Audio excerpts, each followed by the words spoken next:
I want to pivot now and talk about the train derailment in East Palestine, Ohio, something I know you have been following very closely. Right. In fact, you're taking your concerns to the nation's capital. There appears to be a strong desire by you and others in Congress to address rail safety after this most recent incident. But until now, it's been unsuccessful. The rail companies have succeeded in squashing any sort of safety regulations. How confident are you that this time things will be different? Well, it's different because this rail accident, tragedy, is national and international news, and it cannot be covered up or pushed away or cleaned up very quickly.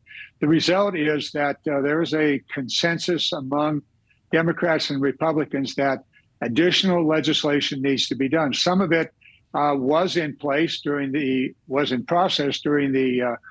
Obama administration. And that had to do with the brake systems on these trains. Actually, most of these trains have a brake system that dates back to the Civil War. There are electronic braking systems that should be on every train, but the industry didn't want to pay for it. The Trump administration went with the industry. Right now, the current administration and Secretary Buttigieg needs to very quickly put back in place the regulatory process that was near completion during the Obama administration. That can be done quickly and should be. There are many other things that need to be done. Let's keep in mind that Norfolk Southern had profits in 2022 of over $4.8 billion. They then spent $4.7 billion buying back their stock.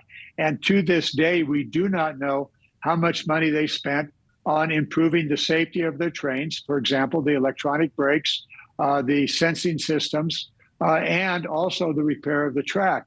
In many cases, it is the repair of the track or the lack of repair on the tracks that leads to derailment.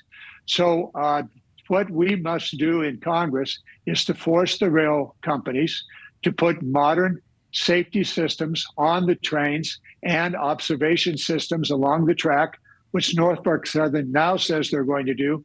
Well and good. Other train companies must do the same, and they must spend their money on improving the safety, not on buying back the stock so that the stock price goes up and the executives get a higher compensation.